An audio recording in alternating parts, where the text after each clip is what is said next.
ખોડિયાર માનું નામ ખોડિયાર જ કેમ રાખવામાં આવ્યું? જે મગરને જોઈને આપણને બધાને બીક લાગે એ ખોડિયાર માનું વાહન કેમ છે?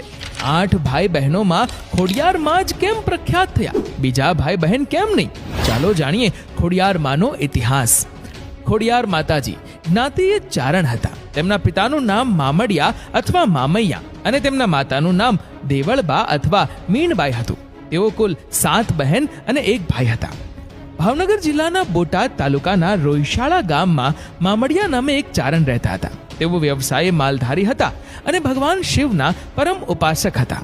તેમના પત્ની દેવળબા પણ ખૂબ જ માયાળુ અને ઈશ્વરની ભક્તિમાં લીન રહેવાવાળા હતા. તેઓ માલધારી હોવાથી ઘરે લક્ષ્મીનો પાર ન હતો, પણ ખોળાનો ખૂંદનાર ન હતો. તેનું દુઃખ દેવળબાને ચાલ્યા કરતું હતું.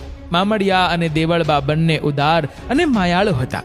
તેમના આંગણે આવેલો કોઈ દિવસ ખાલી હાથે કે ભૂખ્યા પેટે પાછો ન જાય એવો આ ચારણ દંપતીનો નિયમ હતો. તે સમયે ભાવનગર જિલ્લાના વલભીપુરમાં શિલાદિત્ય નામનો રાજા રાજ કરતો હતો, જેને મામડિયા ચારણ સાથે ગાઢ મિત્રતા હતી. મામડિયા ચારણ ન આવે ત્યાં સુધી શિલાદિત્યને દરબારમાં જાણે કે કંઈક ખૂટ